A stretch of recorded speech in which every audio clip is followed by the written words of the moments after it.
Hey, everybody, good So, evening. It is a sorry. live version of the In Ring Wrestling Podcast. I'm Kevin Kelly. And yes, there is no better way to do this show than live. We've pre recorded in the past, and they're just not as good. It's much better when we just do it live and throw it out there for the world to see. A little different view. I'll explain this in a second. There's Casey Thompson, by the way. He's the man behind all this, the man behind the machine. And he shared with us a lot of great stuff last week, including some of his beautiful belt collection and more to come. And hello, Casey. How are you down in the beautiful sunshine state of Florida? Well, it's nice and chilly down here. I'm actually sweating in the studio. I was rushing, and when I start moving fast, I start breaking a sweat. So I had the windows open, the fans are going. I had to cool down. But I do love how you really lay that out for the people that we go live, and it has nothing to do that we don't know how to edit nothing. So we just give it to No. you how we gave it. That's kayfabe there. Right. At What the are we doing? finest. I don't know. Um, but yes, so I'm gonna turn this up a little bit. Hold on. Um, I'm in a little different. Oh, there it is. Nice. Little different setup Wow. tonight because I'm upstairs in the kitchen. Normally I'm recording downstairs in my little basement studio where I have my headphones and everything. But it is wicked cold here in PA There's tonight. Kevin texted me, said there's icicles hanging from the pipes. Oh my gosh. I'm like, It's bad. get We'll a put it this way. sledgehammer out like they do on Gold Rush. We have to insulate our pipes or Oh yeah. they could freeze Sure. and burst. Yeah. So Yeah. that's not the You have to position you keep want the to be water in. dripping. Yeah. They do that down south, but I Yeah. think it gets way too cold where you're at in Pennsylvania. If if we do, it's very rare.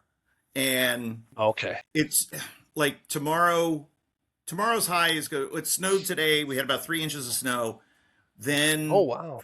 yeah, tonight temperature is going to go way down. Tomorrow it's only going to get up to like the 30s, and then Tuesday's high is like 20. Okay. My daughter called me and said they had a 90. At first, it was a 90% chance of snow, and she goes to college at Georgia Southern in South Georgia, Hmm. and then she says it's a 95% chance of snow. Well, she's seen snow. It snowed there last year and everything. Her roommate's her best friend growing up, Grace, and they lived together up there. Grace moved up and said, "You know what? I ain't got nothing going on in Florida. I'm gonna move up here and be your roommate because they've been best friends since they're like 6 years old." So it's a great little setup for the two of them and everything. But Grace hasn't really seen snow, so they're hoping to. And happy 21st birthday to my daughter Izzy. Isabel turned 21 years old. Wow, it happens so fast, Kevin. Yeah, I know. I know. When my youngest went to college this past fall, Yeah. it So that's really hit 18 me. probably, right? 18, 19. He's 18. He'll be 19 in Yeah. March. And it Wow. hit me like a ton of Scary. bricks. Like, Oh yeah. wow. Um, Mm-hmm. but there was there's hot weather in certain places and there's cold weather in certain places, and this whole Yeah. temperature gradient thing. Last week's show, and it's of course available in the archive. So no matter if you download the podcast, if you watch it on YouTube, if you're checking it out on any of the various social media platforms, Apple Podcasts, Spotify, et cetera, et cetera. Last week we talked about what it's like getting heat, right? Yeah. And Casey talked about, some real rough spots where the heels are getting heat, and we had to kind of fend for ourselves a little bit because the natives were getting restless, as Ernie Ladd once Yeah. famously said. But this week, I wanted to talk about cold because Yeah. business Wow. can go cold in wrestling. Oh, I was in WCW when it was cold. Yeah. 90, 91. Horrible.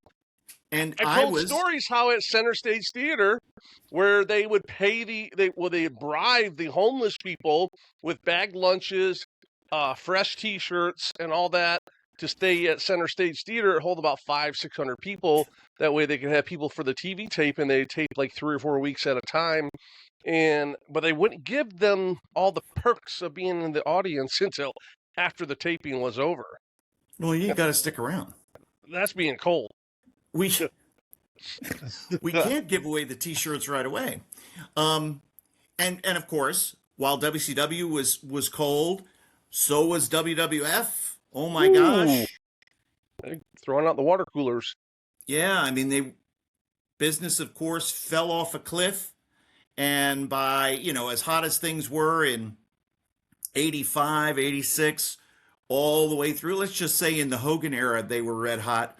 Little peaks and valleys, but nothing precipitous.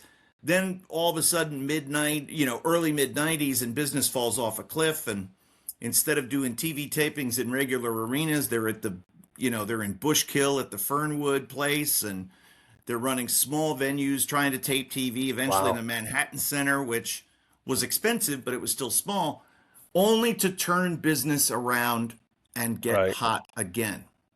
Both companies, Casey, did sort of the same thing. There was a fair amount of hot-shotting, would you say? Oh, yeah. Oh, definitely. Definitely had a lot of hot shotting going on. Hot-shotting, for those of you that are not familiar with the term, it's an old wrestling term that basically equates to in order to artificially pump up business, we are going to do things that break the normal flow of our promotion, that go beyond what we normally do in an effort to drive business. That's to the positive. But then the negative, Casey, is after you hotshot. What happens then? You tell me. I mean, because you have to go somewhere. You know what? And I'll give you an example, and it's not that we don't like the people at AEW, because I have some friends that work there. You have a lot of friends that work there. No doubt. It's not our cup of tea. The wrestling, it's like that company's been, they hot-shotted everything, it seems like, from day one.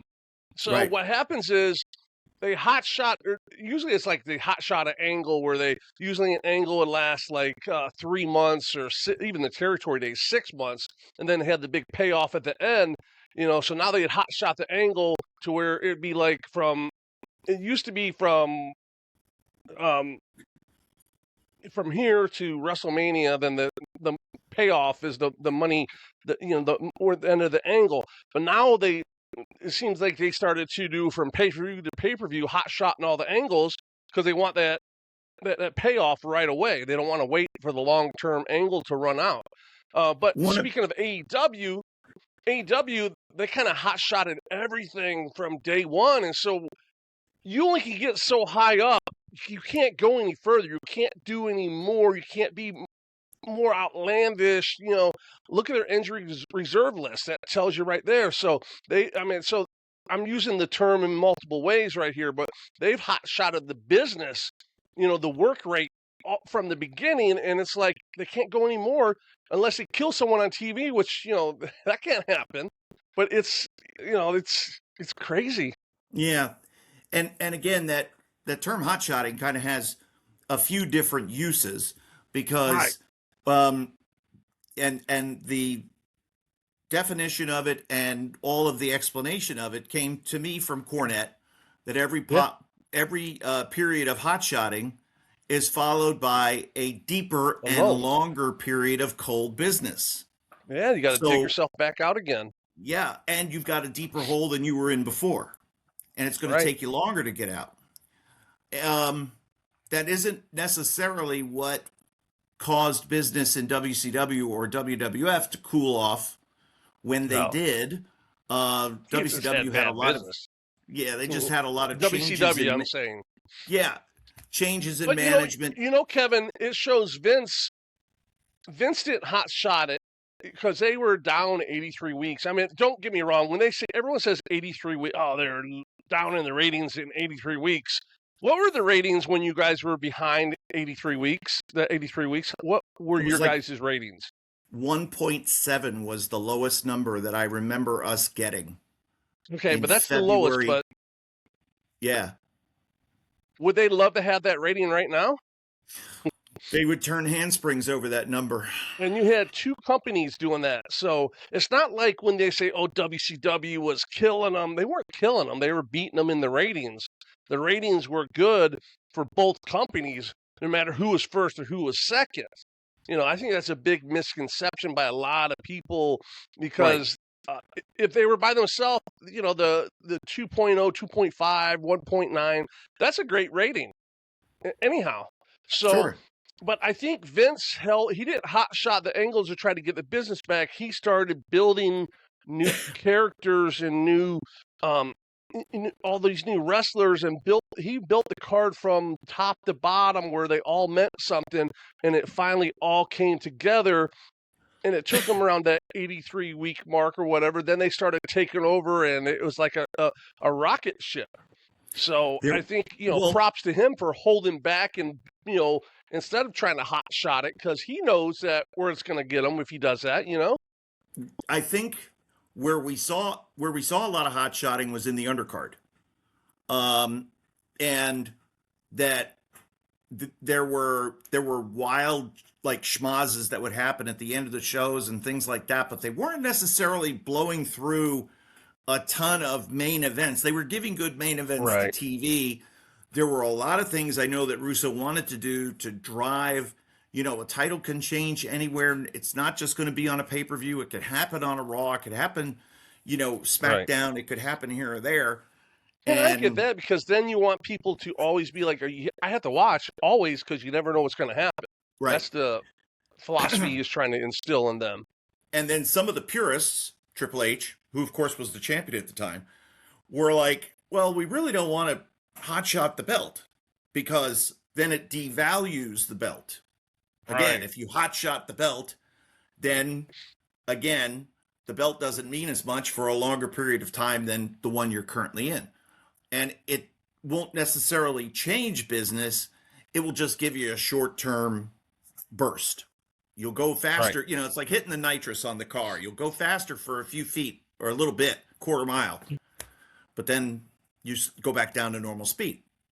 So when you look at, when we see today, and I see a lot of this, wrestler A debuts in company. And why didn't the fans will say, why didn't they have so-and-so? Why didn't they have new wrestler come out with this one or that one? Right. And you and I, when we read those things, we understand what the answer is. Well, because we got to give them somewhere to go. We got to let it build. Right. And the frustrating part for me is when you can see something that has long-term play in it and we're rushing through it and it's like, man, we just shot, 6 weeks of TV here in this one segment. Yeah. If we would have taken our time, we could get a lot more out of it. So when you were in WCW, and I'm sure you're hearing all the conversations, you're overhearing it, and everybody has a theory as to why business is down. Why is the business so cold? What do we got to do to turn it around? What were some of the things that you were hearing at that time? Man, you were hearing all kinds of stuff. I guess it really depended on who you're hearing it from. But I mean, I think the biggest thing is that they had to have name value talent that could draw money, was I think what came down to it. And that's when they ended up bringing in Hogan.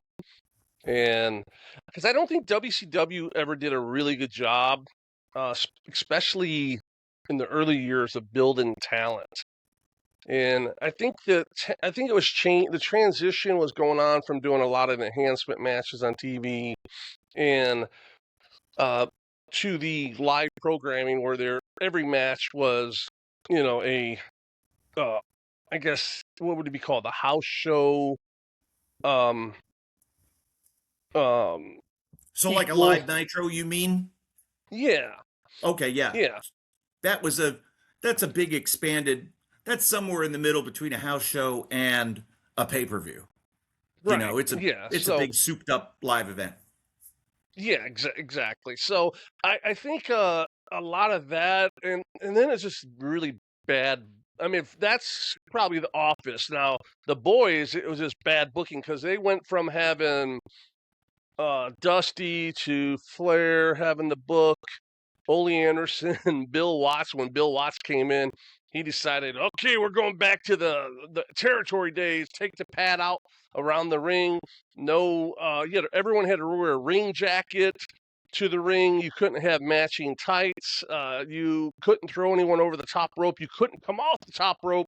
I mean, he was like handicapping everyone, you know, unheard of, So, and then we had the committee, and then, oh man, I was there for a lot of different bookers throughout the years, and then then Bischoff kind of took over, and but I think the best time is when mainly it was Kevin Sullivan who was writing all the shows. Mm-hmm. So Kevin had. I mean, he had a big, I guess, support staff with his assistants. Jimmy Hart was there. You had Arn Anderson. You had Flair's always there, no matter what. Those times, he still had. They listened to him because if you go back 10 years prior, Flair was booking and Kevin was his assistant. Right. So I mean, they'd always work, ideals and everything off each other. So you had Terry Taylor. And then you had, who else was it? Oh, Paul Orndorff. So you had, and then Jody Hamilton was there also, which he was a great mind in the business too. So I think when they had that is when they started making some changes. They started bringing in, I guess, as they say, Ted opened up his pocketbook. They brought in Hogan. They brought in Savage. They started, but I tell you what, it was really interesting walking around. And I wrestled for WWF in those big buildings and stuff like that. But when we got in those smaller, like MGM and different things like that, where it wasn't even a venue, it's a sound stage. And so we're back in like offices where they make makeshift dressing rooms and everything. Mm-hmm. And Kevin, I honestly don't think we're live right now because I haven't seen everyone. I think we must have hit the wrong button. So we're not live tonight. We're pre-recorded, and we're gonna put it up a little bit later. What a rib! I got my girl sent me a message. Southern Joe just sent me a message. So it's fine. We'll be live next week, though. By the way.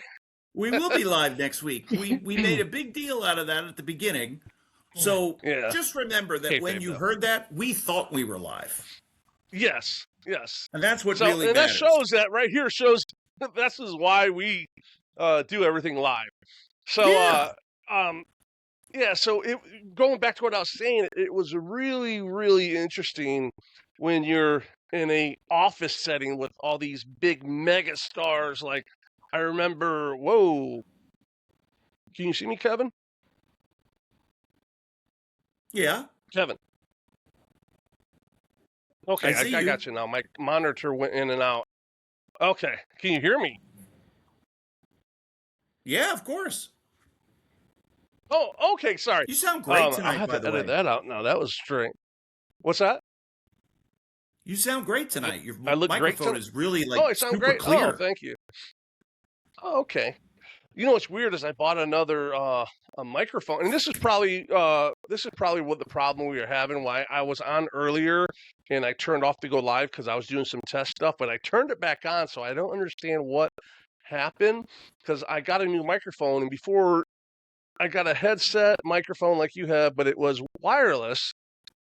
So, because I was having camera problems last week, so I said, let me take care of this. And so I was doing some test runs because before I go live, I wanted to make sure the sound was clear, because I was hearing last week when I was using my other headset, I could hear myself breathing. Sometimes I breathe heavy.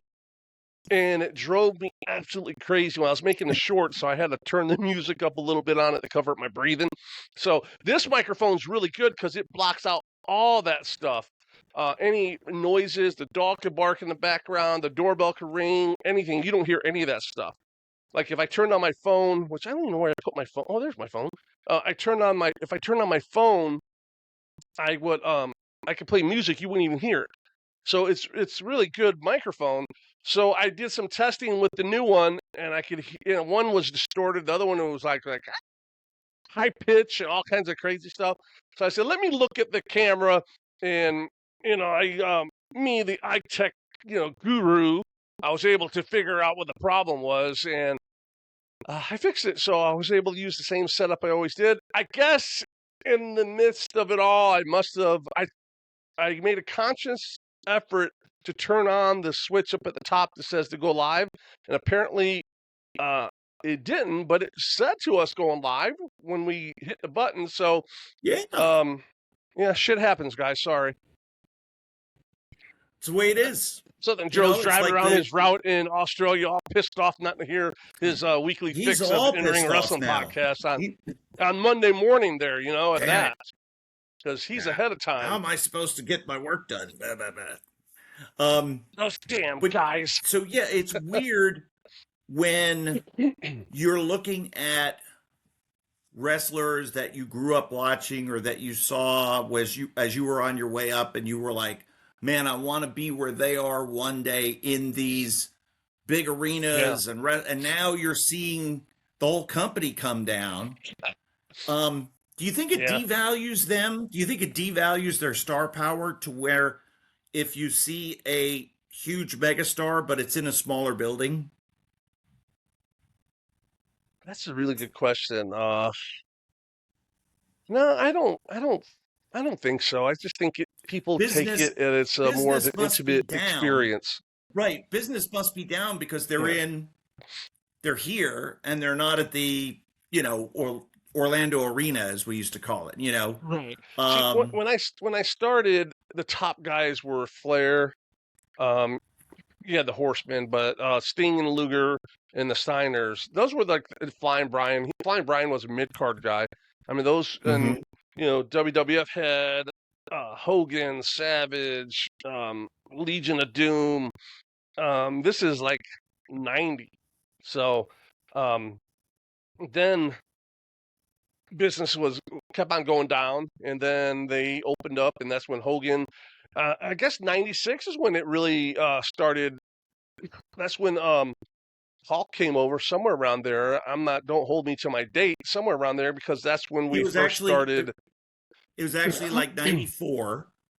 And so that was the big signing, and then of course on the first live Nitro, it was Lex Luger who, made his debut, and then subsequent weeks, WCW was always rolling out somebody that had formerly been with the WWF. Vince was still in that same mindset of producing talent the way he had always produced them, and doing the same thing and expecting different results with less star power than they had before, which could cover up for a lot of it. It was Vince Russo who said, this is what we need to be doing. If you're asking me, this is what I'm telling you. And he laid down a copy of Raw magazine, and it was just, let's just shoot with it. Let's be honest. Let's be, let's get away. You were part of and you were part of Raw magazine too, right? Yeah. And it was because we had WWF magazine and Raw magazine, and it was all written by the same people, but it was completely different editorial wise. WWF magazine was still about kids and merchandise and things like that. Whereas Raw was like real interviews, asking real questions, hard-hitting questions. WWF was more like the old Aftermax were. Yeah. Hey, off topic, I wanted to talk to you about something that I thought about. I actually have a whiteboard now that I write down my thoughts during the week where I can remember to ask you questions. Yeah. So you made it into talent relations. Yes. Okay. Briefly tell how you made it and what it made it into talent relations from being, I guess, talent, right? And what was your job scope? What did you do? I know we're kind of moving away from what we're talking about, but this, these things fly in my head. That's the way we do our show. So Yeah, I was working for the magazine because when you're an announcer, very rarely do you have just one job. Very gotcha. Like rarely did you anyone there, just, yeah, very rarely like the did you just referees. announce. Yeah, referees did ring Yeah, crew. Um, People that worked in the office did merchandise. However, it worked out. So anyway, yeah, um, through being at TVs and always wanting to learn more and always asking questions and pestering, basically, mhm, Jim Cornette, Terry Taylor, Bruce Pritchard, etc. When Cornette moved to OVW, when he moved back to Louisville, I asked if, well, who's going to take your spot? Who's going to book the extras? Who's going to do that? And he's like, well, if you want to, I will help you get that position. I'll talk to JR. And he oh did. wow. So you had a good relationship So, with Hornet. oh, always have, yeah. And what that allowed me to do was to handpick the wrestlers that were going to be the enhancement guys for TVs. Right. And at the same time, it was a vehicle to bring potential signees for the new talent development group that we had, where OVW was at first was the main part of it, and it eventually expanded, and that's what NXT is today. Right. So there were people that I had seen that I knew that I was trying to get, in front of the right people, Right. and that and always trying to pick like the best people that I knew I could trust, that I knew would come in and would do a good job. And some guys just came for the laugh of it, how I got to get dressed, I got to wrestle. Because the catering was good. But Oh yeah. other guys, it was a chance to be seen. Like for example, I called Sean Davari. He had sent a tape in, and Hmm. Sean Davari, Minnesota, had started wrestling, and as part of his gimmick, he was unfurling a carpet and was doing like like Jafar from Aladdin. He was leaping off Oh the right. top rope with this Persian rug underneath him. Oh And wow. I thought the flying carpet spot was amazing, and I called him. But unbeknownst to me, maybe I didn't read the details of his resume or he just left that part out. He was a high school senior. So when I called him, Oh he was in the wow. middle of he was in science class or math class or something and wanted to book him. And eventually he got there and had a career and then transitioned to being an agent. Now he's one of the big producers in AEW. So those types Wow. of, and basically that's kind of how I ran across everybody, was Yeah. through either seeing them on the independents or seeing their tapes and getting to know them and booking them and talking with them. Yeah. It helped me as an announcer because I could tell their stories very quickly. Why does this guy matter who's wrestling top star? Mhm. Gangrel is in the ring against Ice Pick Vic Capri. So we would just call him Vic Capri. Well, Vic Capri is one of the top independent stars in the Chicagoland area. He's held Yeah. numerous titles throughout the region. And I forget what it was that was unique about Vic Capri. His name just popped into my head. He's studied fire science and he's going to become a paramedic one day. Something like that. Right. I felt like it treated the enhancement guy with respect. And of course, by building them up, if Gangrel goes in and he, has a competitive match, but eventually wins pretty convincingly against somebody that we said is pretty tough and has a fair record and has things going Yeah. for him in his life, then he's just beaten somebody worthwhile. And it makes the win worth more Exactly. in theory. In theory, yes. But And that was how that evolved.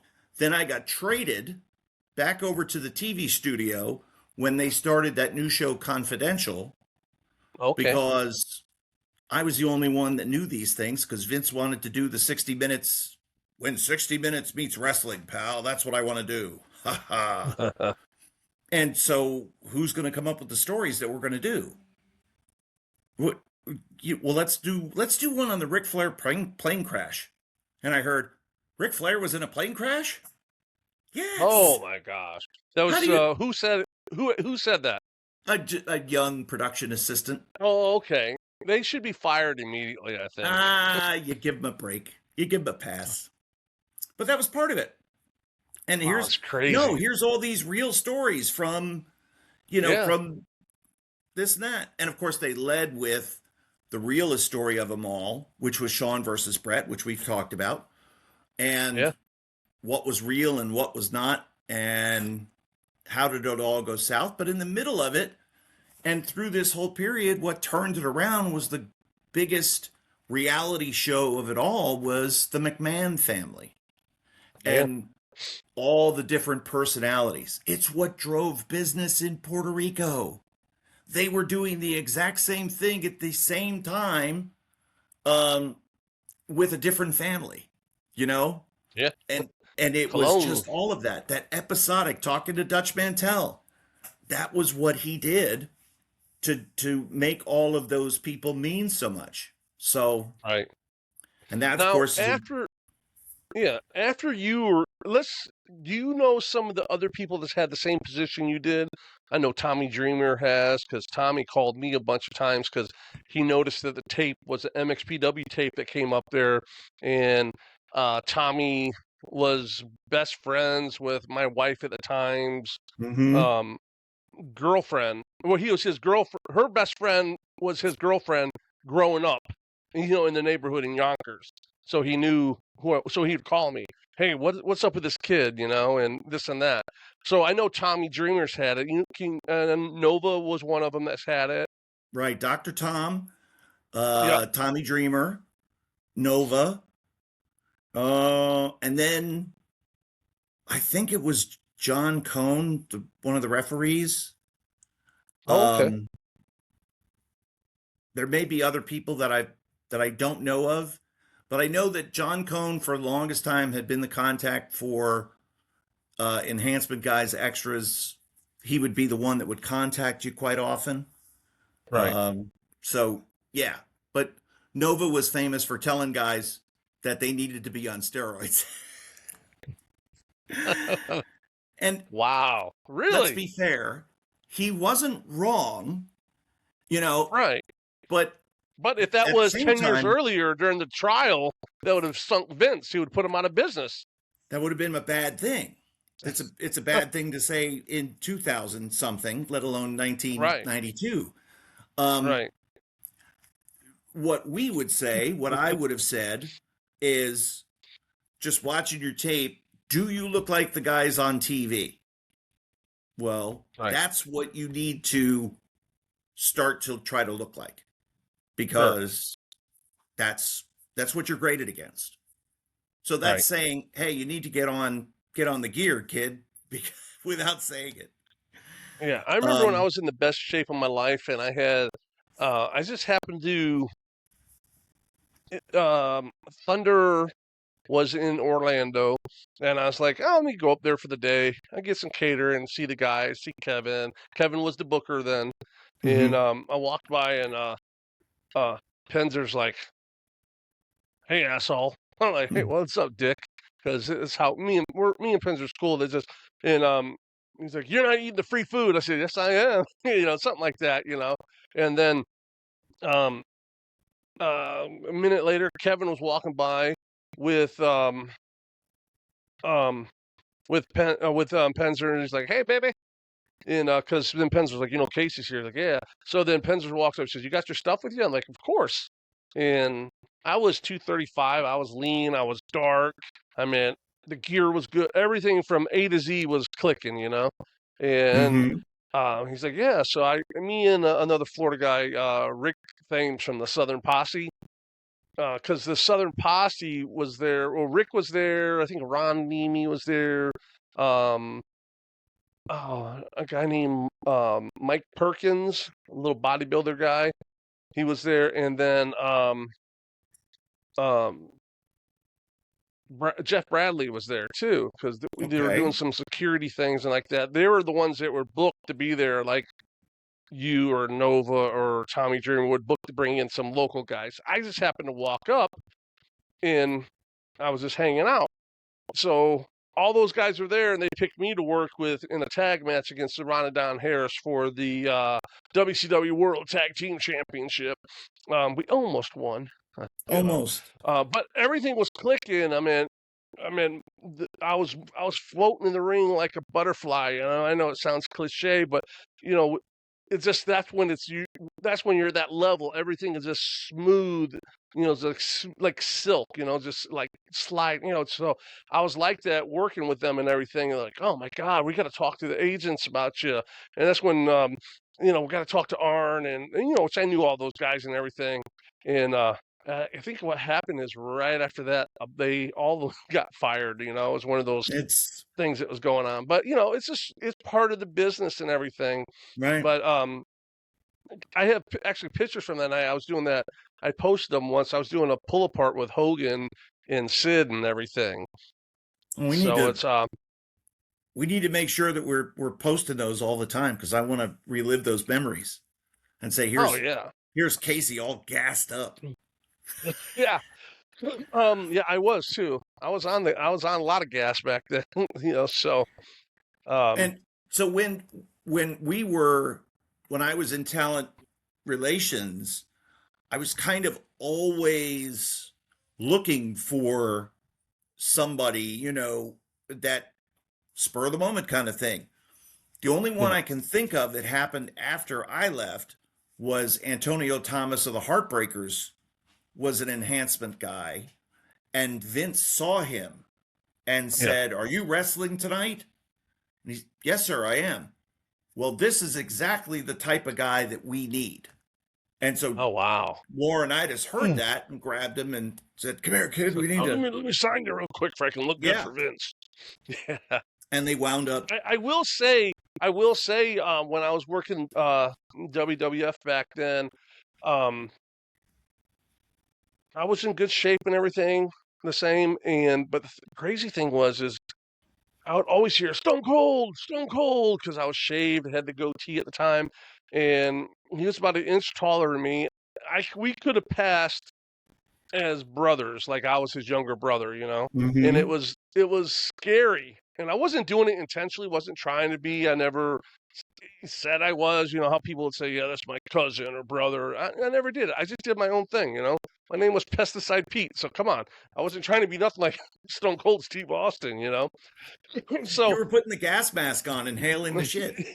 yeah, so I was walking down the hallway, and Vince was walking. He stopped and he looked at me like, he gave me the look, like, oh, hey, how you doing? Hey, Vince, introduced myself and everything, and but it was like almost there. I'm like thinking, yes, I could be his brother, not a problem. I have no problem. Whatever you with need, it. pal. Yeah. But I had a tag team partner at the time, and he'd be like, "Oh, don't forget about me, though. Oh, yo."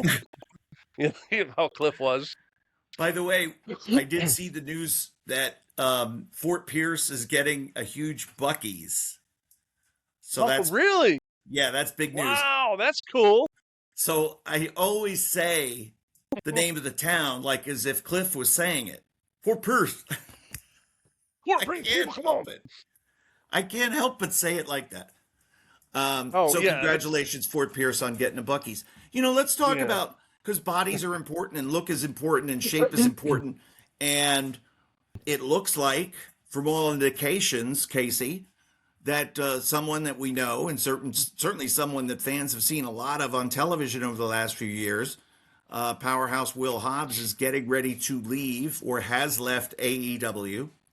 And is more than likely, is what is reported, that he could very well be joining WWE, which WWE good for him. Superstar. That's fantastic. Yeah, he looks great too, doesn't he? He looks like the ideal look of a wrestler. So he was the first guy. He reminds me of Ice Train, but Jack. Yes. So he was the first guy that I met when I went to AEW. Okay. First guy that I met that I didn't know. Um, Okay. and now for the first time doing Collision, I brought my wife with me. She didn't travel with me at all. It had been a long time since she'd been to a wrestling event. We're at the hotel Friday night, Hmm. and we were going to go Uber, get some food, and also waiting for an Uber at the time was Hobbs. I go over, introduce myself, and could not have Did been he know you? nicer. Yes, he did. Okay. We Okay. had never met, but he knew who I was, Right. and Nice. could not have been nicer to both me and to my wife. Which just like if you're that kind of She gentleman, became. Yeah, he was her favorite. She was his favorite. Now, I mean, vice yes, versa. Yeah. right away because right, she knew. Hobbs knew right away that while I was the one that was doing the talking, it was her with the brain. So, um, but I saw somebody, I saw him as like this uncut diamond who they Yeah. could He could do, be a huge star. yeah, they could build around. And Hmm. I thought, man, if you're starting a wrestling company and everybody, all the WWF guys, all WWE guys are not available, who do you start with? Yeah. And I thought Hobbs because he has size, he has power, Yeah. he has speed, agility, can promo. He has a Yeah. story. And to He has me, that it he's factor. mega marketable. Yes. Yeah. Could you see Just like my Hobbs favorite. on, right? Could you see Hobbs on like a game show? One of those reality TV game shows. I could. I definitely Yeah. could. Could you see him in the movies? Yeah, I could. Um, He's big, but he's not too big, so he could kind of be plugged in everywhere, which right. is great, you know? He's he's a softy as well because when you see Okay. somebody like that and he'd be the kind of guy you give a little to, and now forget it. The girls all, it's, oh, he's so sweet, he's so wonderful. Yes, all of those things are true. For whatever reason, that's not the way AEW presented him, pushed him, marketed him, etc. They did push Imagine him. that. Eh, they did market him, but they did not say, we're hitching our wagon to him. They decided Right. to go in other directions, which is their prerogative. It's their company. Yeah. And now WWE is going to be, it again, if all indications are true, they're going to be bringing in a guy like Powerhouse Hobbs. You've heard what I would do with him. Casey, you're in charge of WWE and you're bringing in Powerhouse Hobbs. What are you going to do? First, I heard they're going to rename him, which his real name is Will Do Hobbs, but whatever. Okay. Does AEW own any of the intellectual property names and stuff like that, like WWE does, or no? They may own Powerhouse Hobbs. Okay. So they're Um. going to create they're going to make him someone new. Right. Um do we create enough of a backstory and do we find a way to connect him to the top program? Do we let him try to find his way up the card? What do you do with someone like him? Do we hotshot him? Well, yeah, that's a great question. Yeah, as Triple H would say, we're going to put a rocket on your ass and send you to the moon. Like he tried to do with Jey Uso, which kind of miserably failed because he couldn't handle the pressure or whatnot. And his dad had to come in and bitch about the finishes and stuff like that. But anyhow, we're not talking about Jey Uso right now. I think once he gets up there, hopefully he doesn't get lost in the shuffle. There's always a chance of that to happen.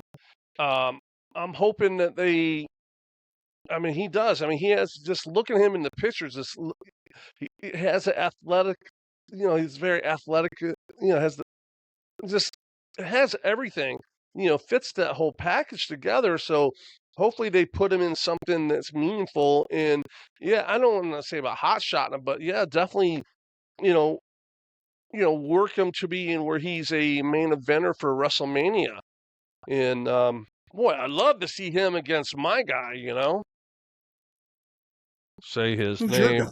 and he Oh, you appears. say his name? Oh, Yes, did you say main event of Joe Hendry. WrestleMania? Yeah, why not? They're both coming in hot right now. They could build it up to something Hobbs. good. Hobbs, yeah, but Joe Hendry. Joe I think Hendry I could. think both of them. I think both of them they could, and not necessarily like that, but I think both of them they have a great opportunity to take two. Um, I don't want to say they're young talents, but they're not new to the business, but young for WWE, and hopefully they don't just put them in NXT and they just flutter away. Hopefully they take them and just put the rocket behind them and push them hard. Both of them Right. actually. But Hobbs Um, definitely has that. Hobbs has that more of a look to being a big superstar, I think. correct. And neither Hendry nor Hobbs are kids. They Right. are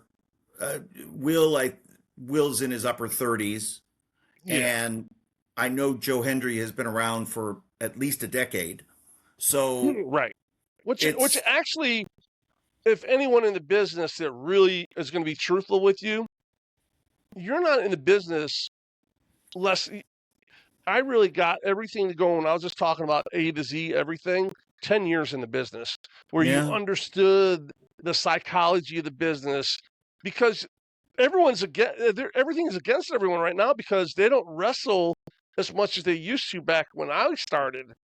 Because when I first started, I'd wrestle 3 to 4 days a week, and that's just local stuff, just learning how to wrestle. So, and then from there, I went up to 6, 7 days, 6, 7 matches a week, for mm-hmm. years and years. And that's how you learn how to wrestle and learn the psychology, the when, the what, the where, all that stuff, being the ring placement, how to move around that ring to look like you're, supposed to be at the high levels, because it doesn't just happen overnight. I learned how to talk. I mean, you learn everything. It just, these guys that they push, and I think that's what you see when you have a lot of the NXT guys and girls that they bring in, and they're just they were a Division 1 athlete, a gymnast, this or that. They don't have the time and they don't have the reps, and you can tell the difference.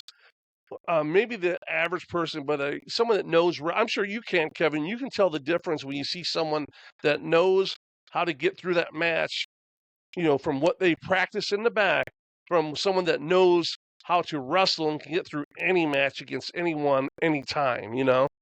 One of the things that I picked up on is if you see a guy who locks up and he instinctively will throw his head into the guy's chest to put the headlock on him, right? Yeah. So it's not something that they had to call. It's just the feel of, go ahead, put a headlock on me. I'm going to shoot you off Yeah. one tackle. We'll just start very easy.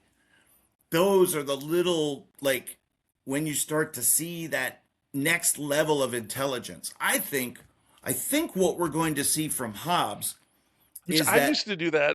I used to do that when I was wrestling guys. We'd lock up and I'd grab their hand and throw myself in the headlock. And they're like, sure, how did I get in the headlock? I put myself there and had their hand there on me to do it. yeah, Just because you're trying to, this is where we're going. This is what we're doing, you know? exactly. You're And you immediately can in see when control. you're in the headlock, your hands are on their hips, around their waist. So, and then you're looking to see where their feet go to know which direction you're going, because it's Mm-hmm. all indicators of where you're going in the ring. If your feet are this way, well, then you can't have two guys trying to go two different directions. There has to be a leader, it has to be a follower. And so you look to see where the feet are going. Okay, they're going that way, so that means I'm going back or forward. So you can makes it a little more smoother, the flow. Yeah, you don't If your feet crisscross. were like Yeah. this, then it was going to be a long night. Yeah, exactly. I think what we're going to see from Hobbs in WWE, and again, if that is the destination point, all indications are that it is. If he goes to NXT, it's totally fine. I think they can really smash him over there. I think what we're going to see is that he's that big star ready to burst out.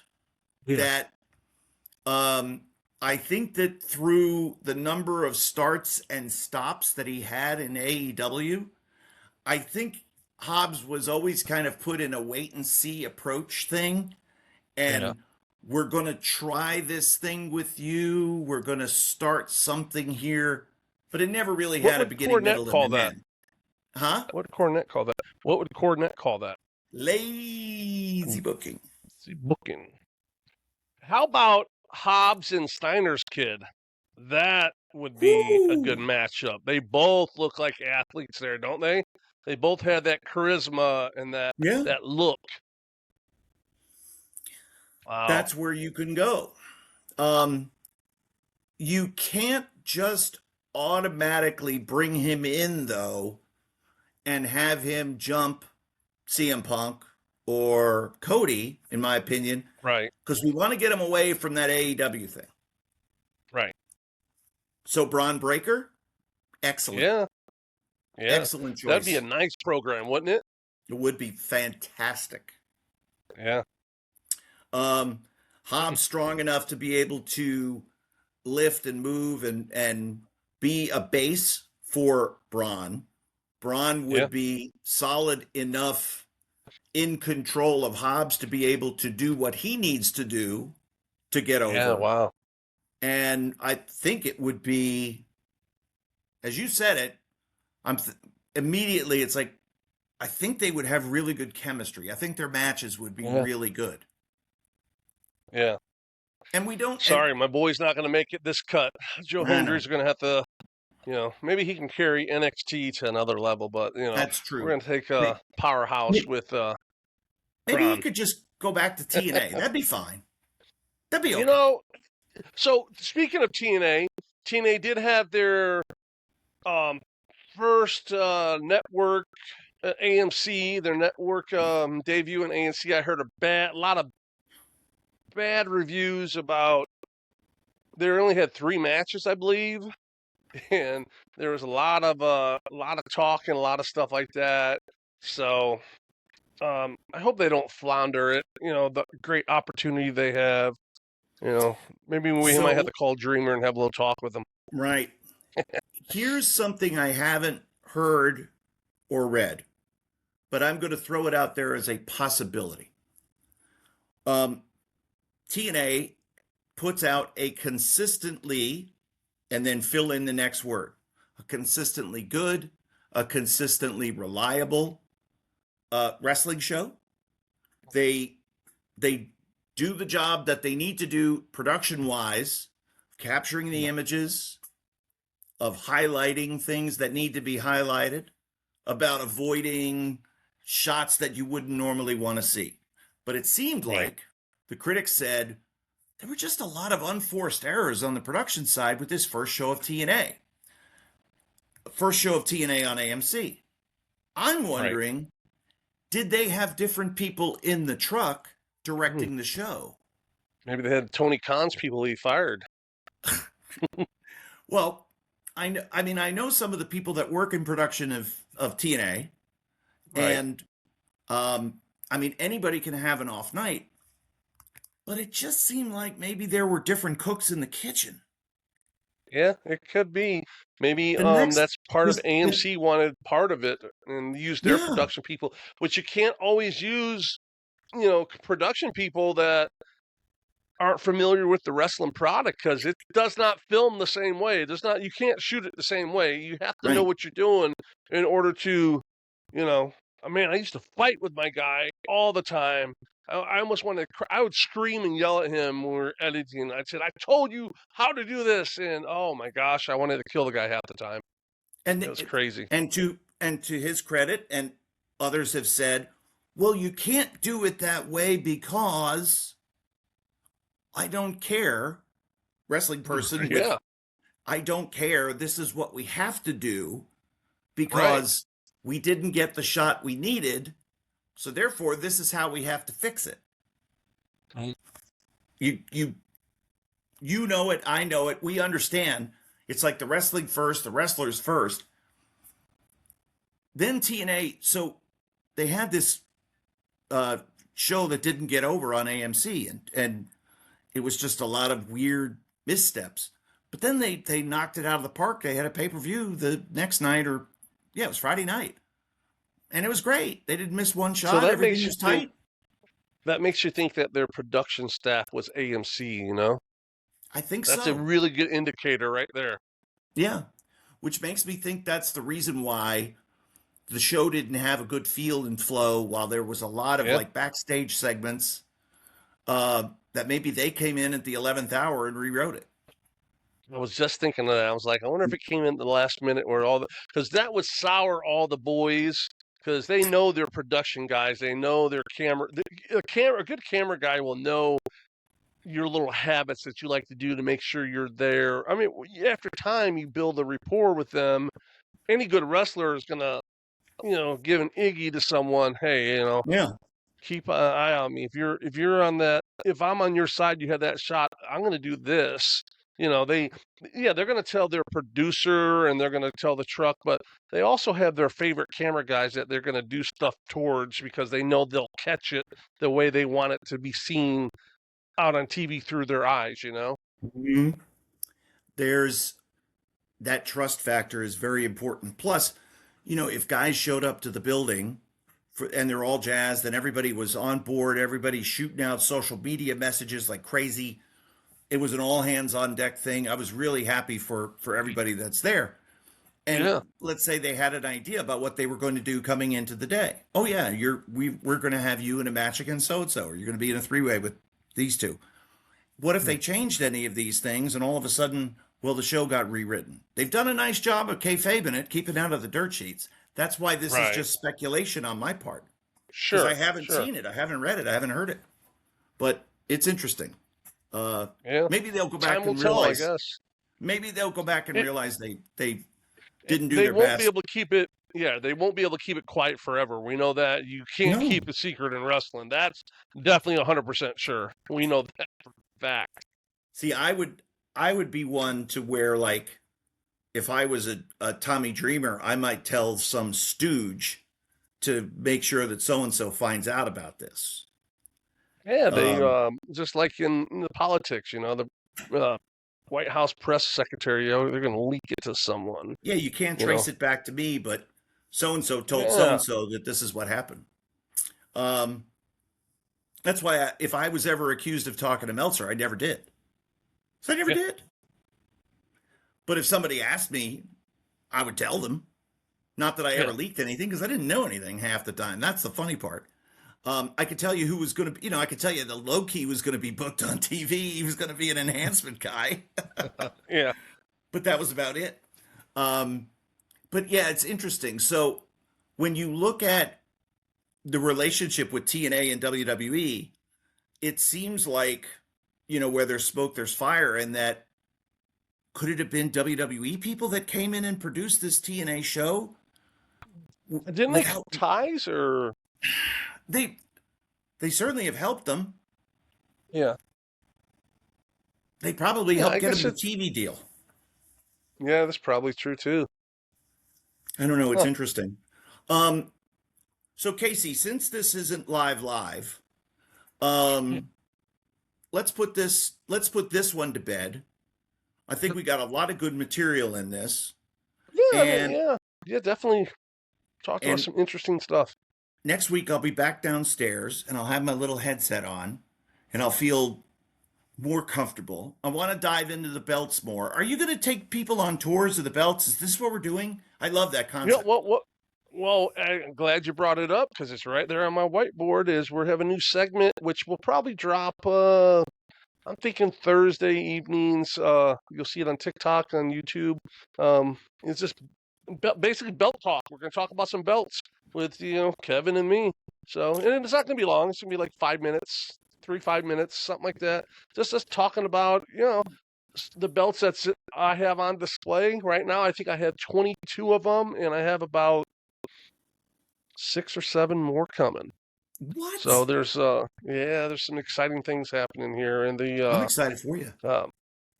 yeah. So, but yeah. So we just have to shoot those, and then you guys will be able to see it too. Can't wait. Okay, so we'll have that for you. Belt Talk is coming up, a new segment, a new little short, more content that's going to be coming here from the In-Ring Wrestling Podcast Network. Next week. Yeah, and don't forget the. What? Yeah, I was going to say, don't forget to tune in to. When does your podcast with Joel drop? The Strong Style Stories. When did he say? Wednesday, I think, is our next. So late last week, we recorded a look at the most important New Japan event that shaped the past 9 years. And that was New Year's Dash, the night after Wrestle Kingdom, January 5th, 2016. And we go into what led to it, why it was so important. Basically, for those of you that don't know, that was the night that Shinsuke Nakamura was beaten by Kenny Omega.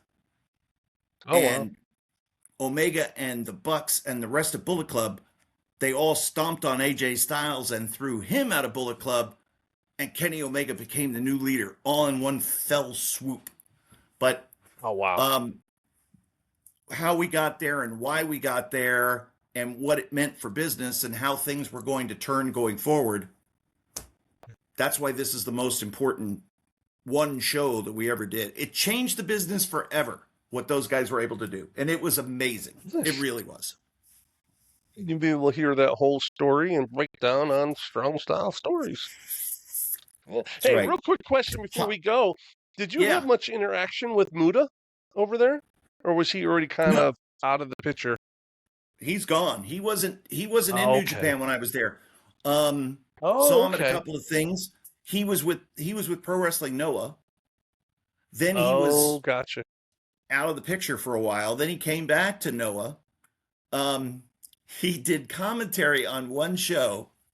It was called All Together, and it was New Japan, All Japan, Noah. All Together. It was a big fundraiser show. And Muta is sitting on this side of commentary, and I'm sitting diagonally across from him, so I could see him. Yeah. And because his knees were so bad, they had to kind of wheel him out in a wheelchair. Then he got up, and he slowly walked, and he waved to everybody, and he got in the chair, and he put the headset on, and then he did fine. The show was over, and it was time to leave. Miraculous comeback. Muta took the headset off and booked it out. He was just fine. He didn't need a wheelchair. Oh, wow. That's funny. He's a big guy. He got to the doorway. The wheelchair guy was like scrambling to get inside. And Muta sat down, and then it was like James Brown, like, oh, thank you. Thank you. Wow. What a worker. I remember him in WCW, him and Chono. They were big guys, like physically. Yeah. You always thought about Japanese smaller, sort of like the luchador smaller. He was I was walking. I remember we had to walk through the parking lot to get to Universal and Universal or actually MGM here. We had to walk. I had to do a long walk to get in there. I remember walking with him once, and man, he's a big boy. Yeah, Chono's the coolest cat ever. Yeah, Chono was like the epitome of cool. I just freaking loved him. I was going to try to get with them and talk to them about getting over to Japan and all that, but I didn't speak Japanese, and they kayfabed everyone that they couldn't speak English. Of course they did. It was So Strong Style Stories. We're gonna do a new episode like every week or so, and it's gonna be a timeline. It'll be a progression. So nice. And there'll be times where we kind of stop the timeline to talk about something specific that may or may not be related to that time period. We're going to kind of leave it a little bit fluid, but nice. Because now there's not like in between New Year's Dash and until the end of the February tour, there's not a lot that goes on in New Japan. They have a tour of CMLL luchadors, they come over. Fantastica Mania, wow. that's always fun. But nothing really storyline driven. This gives the guys a chance to heal after Wrestle Kingdom and Right. allows everybody to kind of gear up and get going with the New Beginning tour, and that starts the year off. So in this time, that might be where we jump in and talk about something a little bit off topic. But then when we get into like later on in the summer, we'll be talking about the G1. It'll be night by night. You know, we're going to have to do a bunch of episodes. Yeah, exactly. Because you had, you know, there was something that was happening big every night. You don't want to just brush it over. And the good thing is I have all my notes. I have all my commentary notes. That's Great. So it's like, what do you want to know? The fourth match was so-and-so versus so-and-so. I got it right here. Oh, that's So great. It makes it so easy to do the show. It's fun. I see a Kevin Kelly book coming out with all the notes and everything. There you go. Very good, my boy. Very good. All right. So Belt Talk coming later this week. New live edition coming next Sunday. And we promise. And that's going to do it. All right, Casey, great job as always. Thank you so much for everything. For Casey Thompson, I'm Kevin Kelly. We'll see you next time on the In-Ring Wrestling Podcast. Make sure to like, share, and subscribe the In-Ring Wrestling Podcast.